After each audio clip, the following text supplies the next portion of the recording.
Well, welcome. Another Freedom Rally, Calgary, Alberta, March. Well, we are still plowing. We have no choice. Alberta, our beloved Dominion of Canada, is still under attack by very wicked, corrupted to the core individuals. So we have no choice but to keep coming together as a family, as a community, and educate each other about what we are observing.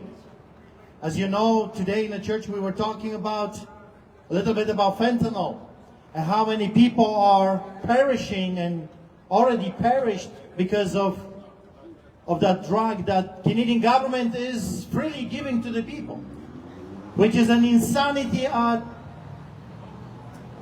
its highest. But we are here and we need to let the people know what's going on. We're going to have a few people sharing with us. We're going to have Emmanuel start. He's going to say a few words, and then we're going to have Shane. He will be the punching hammer finishing the job. There's a lot of things that is happening in our country. The government in power right now effectively wants to destroy democracy, take away our freedoms, take away our rights to communicate. They have already taken our rights away if it comes to freedom of the press and other media of communication. If you don't believe me, go to Facebook, for example, and post a news article, and immediately you will have a notification from the government that you're not allowed to see this post.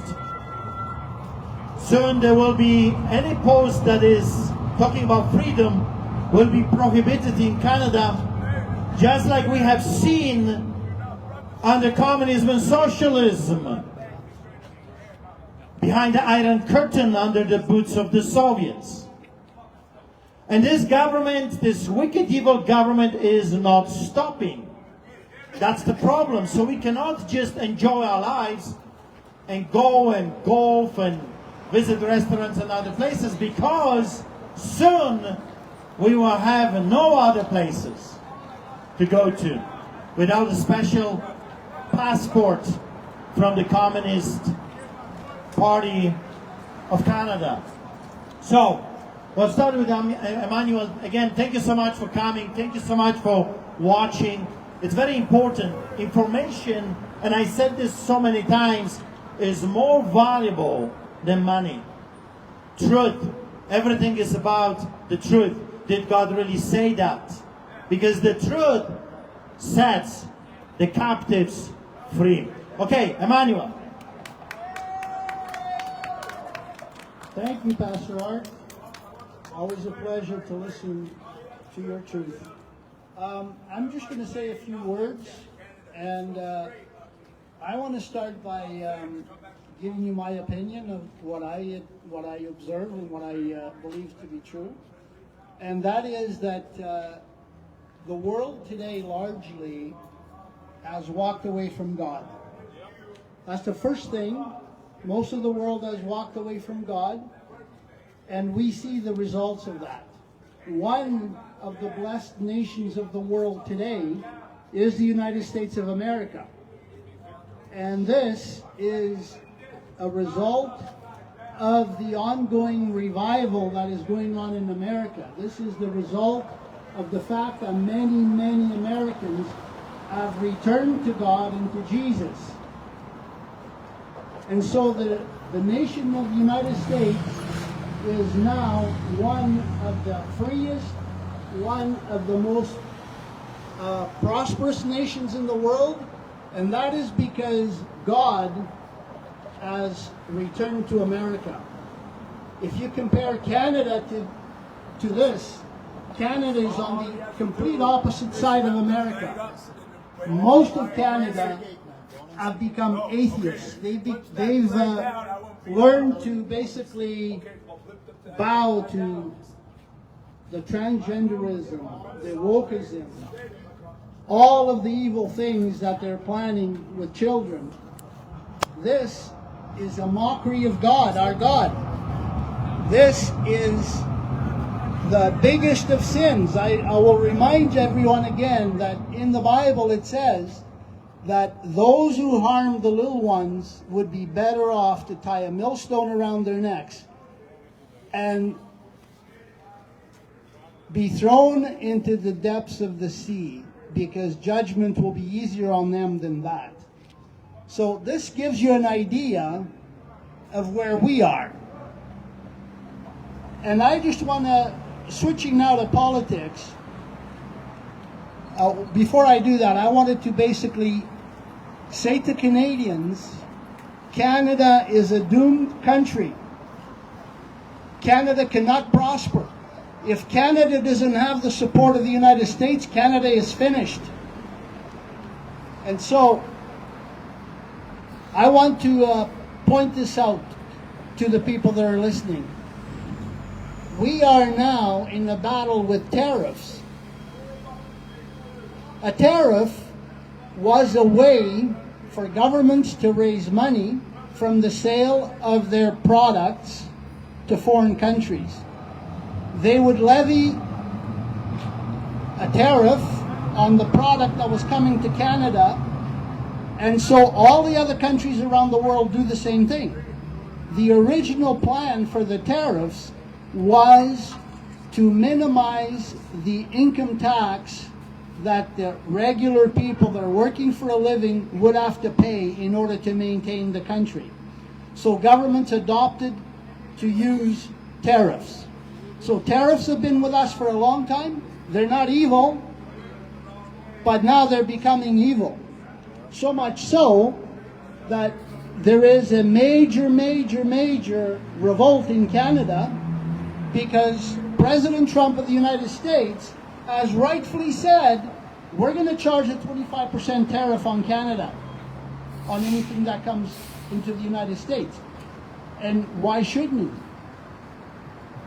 Canadians, true Canadians that have a brain and that have an ability to understand what's right and what's wrong, they would recognize that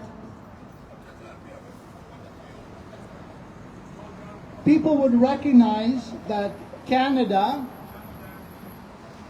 charges tariffs on the United States, not 25%, not 50%, in many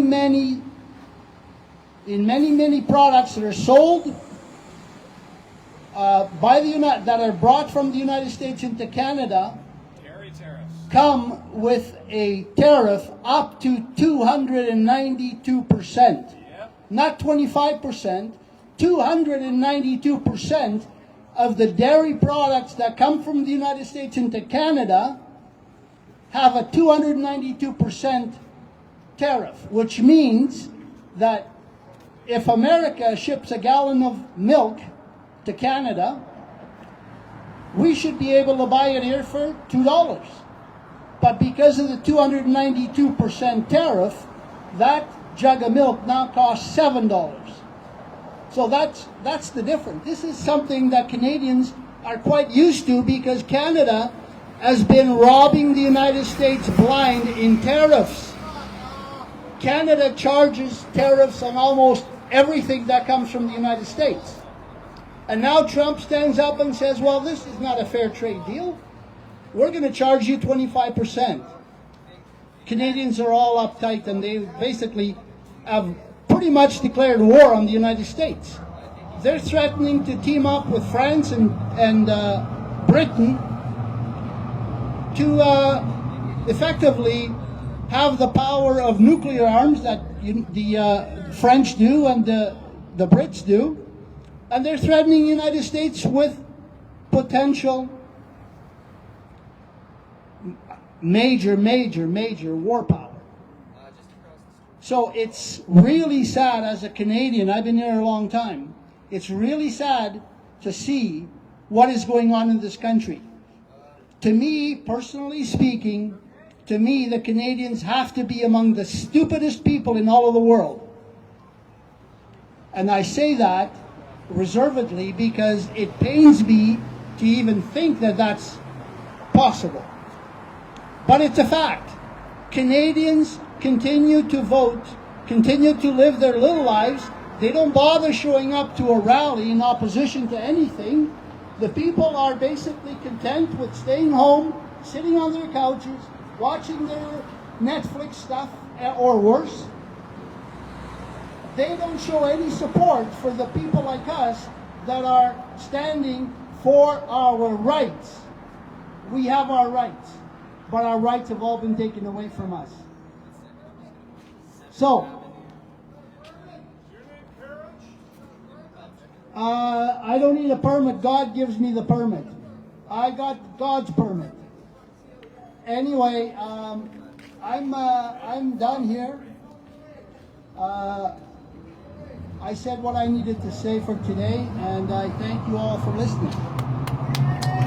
Thank you so much, Emmanuel. We're going to have another speaker, and we will continue.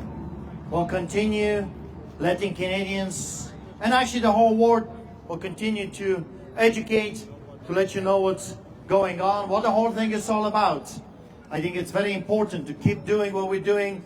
So keep coming, and let's grow. Let's put more pressure on the corruption that we're seeing in Canada. So you want to come and say what you have on your heart?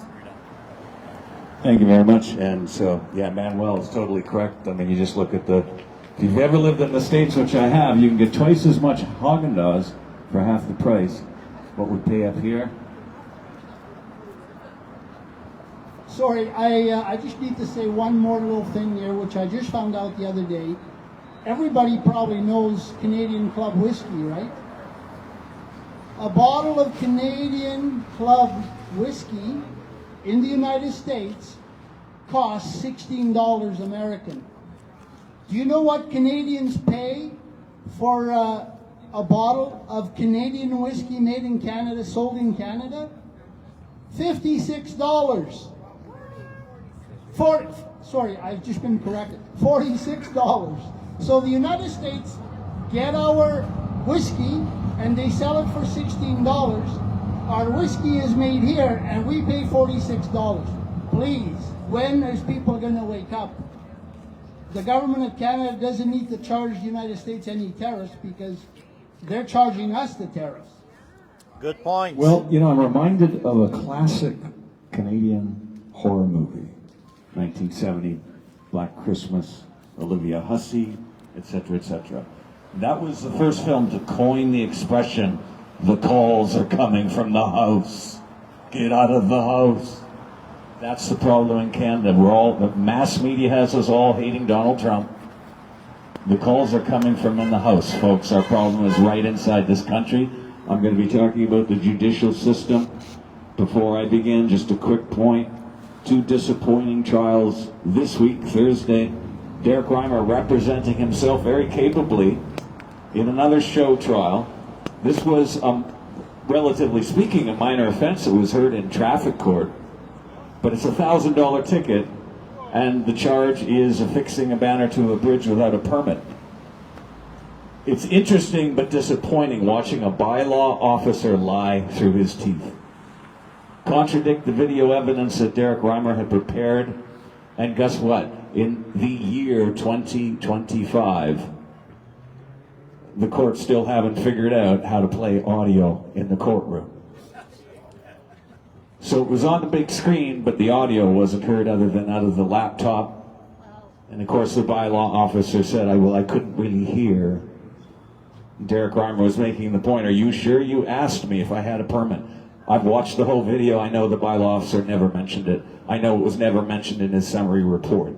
I've also seen the email from the City Hall Legal Division to the Bylaw Enforcement Division saying, basically, I'll paraphrase, we have a problem here. We need to prove in court that Derek Reimer didn't have a permit. So I submit to you that bylaw officer knew what he was supposed to do on the stand. Telling the truth has nothing to do with it. Someone asked me, can he be charged with perjury?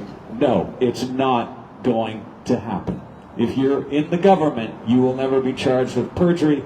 They just call it misrepresenting a material fact. That's a disappointment. There's a lot that could be said about it. It's moving forward. There's a continuance because Derek Reimer will have a chance to cross-examine the other bylaw officer. That's happening in July. Yesterday in civil court, Alana Fisher, represented by Daslow. Some of you might remember the name Daslow from the days of the bigger rallies. They were arguing in court. She has a civil suit against a former employee, and this comes under the banner, the abuses of companies against their employees during COVID. Because what they did is they took the government model, and some of them seeking, just hungry for that power over their employees, they went fanatical with it. So the lawyers representing the defendants, the company in this case, had a motion to dismiss. And it was disappointing. I'm not going to go into the details. That's something I will do. I'd like to talk to Alana Fisher about it before I do that and go through all the details. But I just want to say something that the judge said and something that the judge did. And this is Judge DeShannon. Here's one of those judges I'm going to tell you, he doesn't lack for competence or intellectual capacity. It's all there. And therefore, I find him willfully blind in the matter of the abuses of the COVID era. One of the things he said was the Nuremberg laws don't apply to us. They're just a suggestion.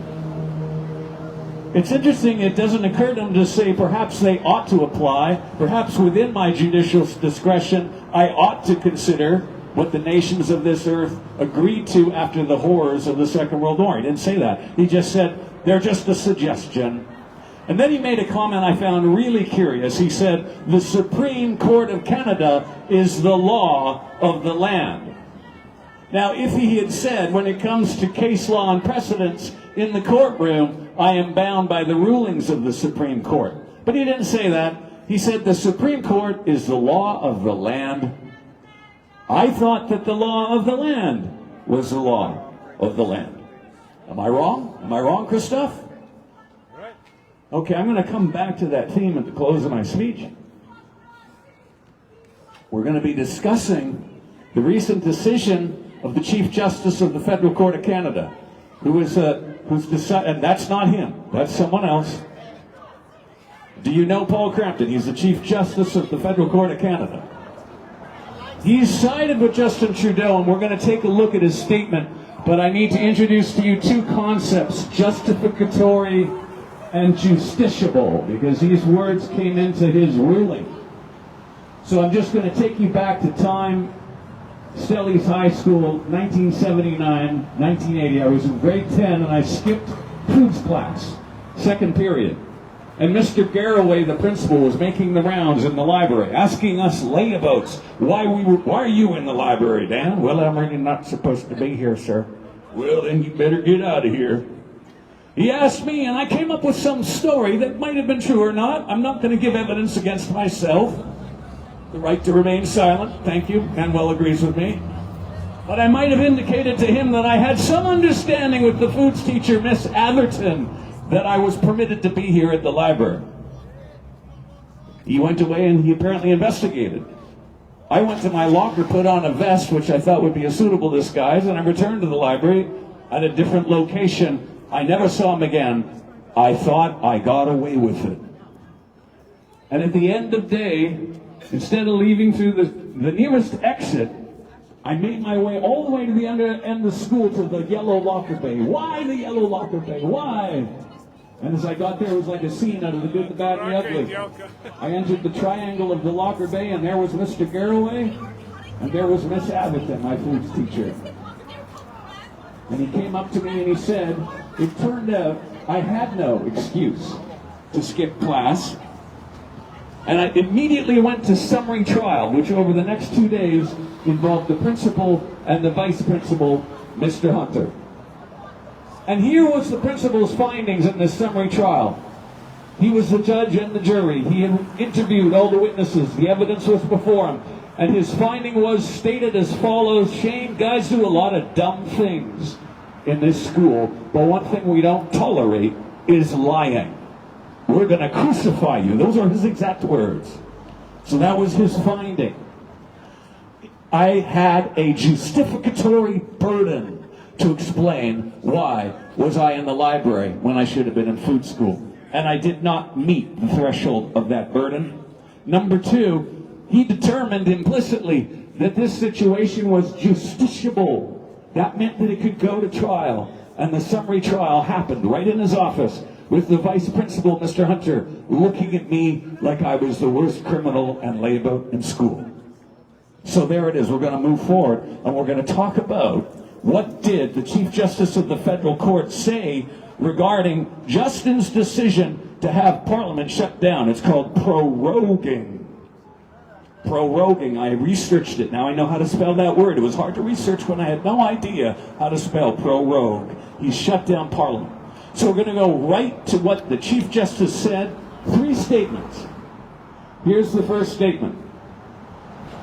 In the absence of any transgression on any charter rights, the Prime Minister had no obligation to provide any justification or any other reasons for advising the Governor General to prorogue Parliament. That was his first statement. In other words, he's saying there was no justificatory burden on our Prime Minister. He could do what he likes. He could shut down. That was his ruling. That's a finding. That sounds a lot like a judgment. What's strange is what comes next in 2 more sentences. And here we go.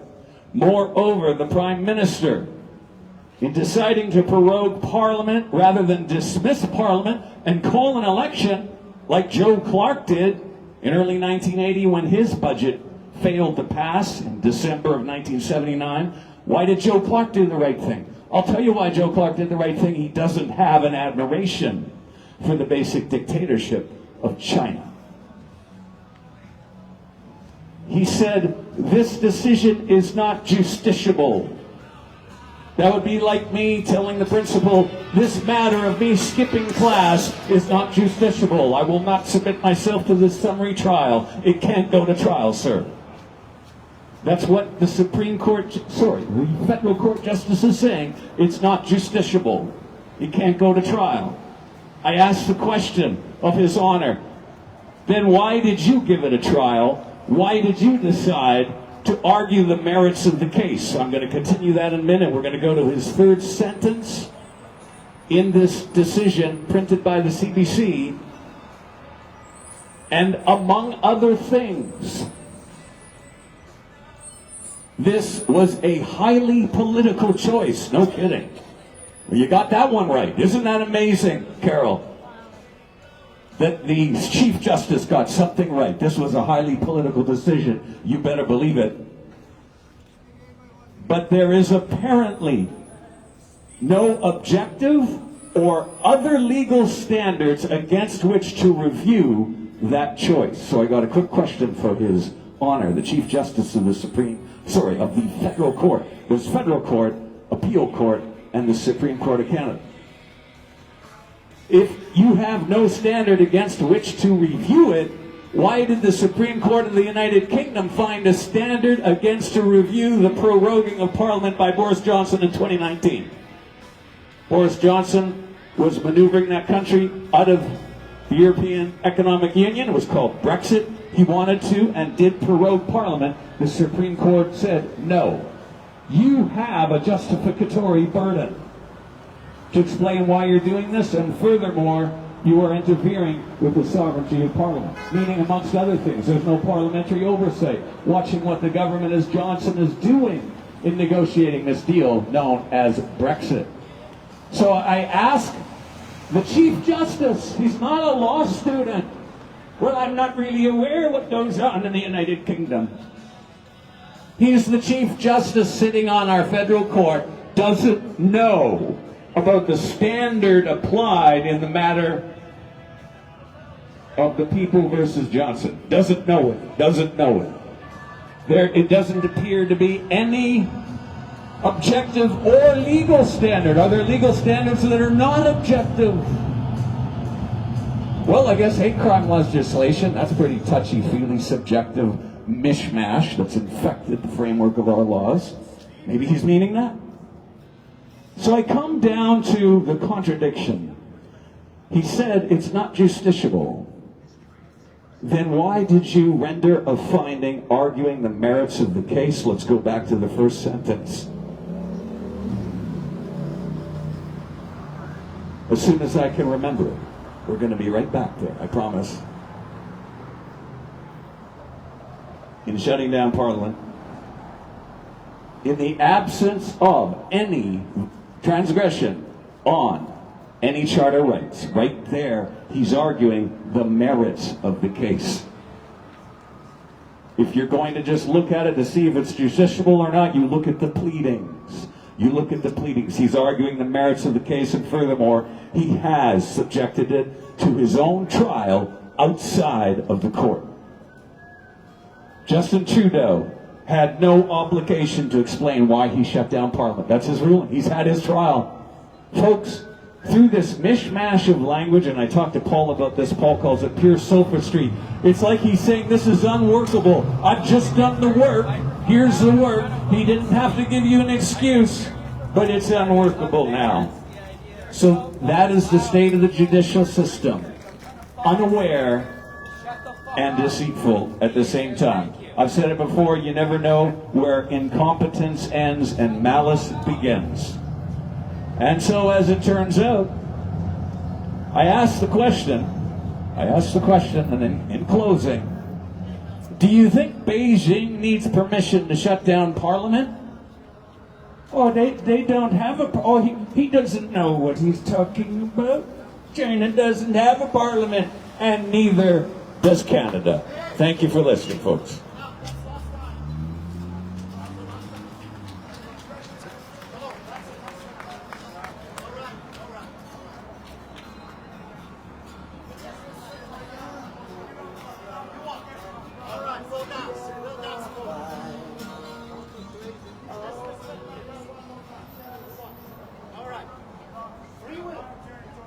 Well, there we go. We've got some demons manifesting. Demons hate the truth. And we have seen it so many times in so many places. Demons are always stirred when the truth is being preached. But that's our job. That's why we're here. We're here to tell the people the truth. And thank you so much for being here, for sharing the truth. And we're going to have a few songs. We'll end this with Larry, so David, careful, David! Look out! So we're going to have music. We got some very disturbed individual here, but well, it is what it is. I mean, there is always a price attached to standing for the truth. That's just how it is through history. Those that stood for the truth were viciously attacked. Nothing is new under the sun, the Bible says so. We're going to have a few songs, and thank you so much for coming. We will be doing this again, and be blessed in the mighty name of Jesus Christ of Nazareth. Amen? Amen.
One day.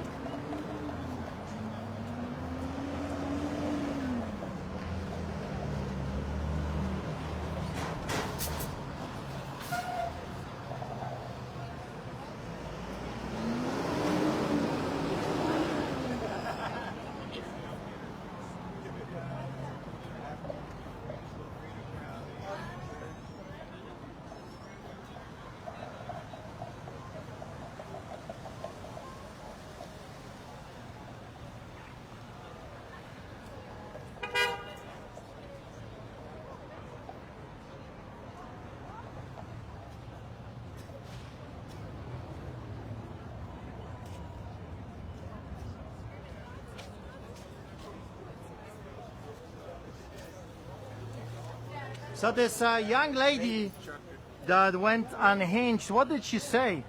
Oh, she was talking about us being Nazis and we're for the wrong reason and this and that. And I'm like, we're cutting down their trees, and I'm like, okay, well. And then she sees my hat and she says, "Oh, you're with them!" And then she grabs it and chucks it. And I said, "That's assault." So I grabbed her bag and threw it out. And I said, "That's not assault. That's destruction of property. There you go." A lot of unhinged people around. And then some homeless guy grabs her bag while she's trying to explain herself to me and runs away with it. And then she's like, "Oh, my bag!" And then she trips and falls. That's karma for you.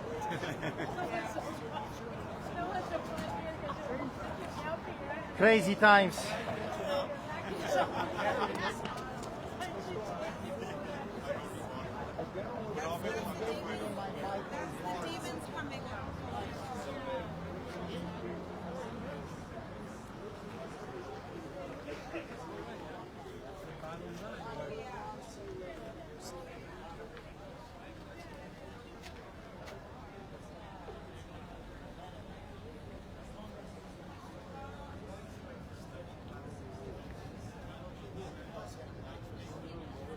Good, good. Good.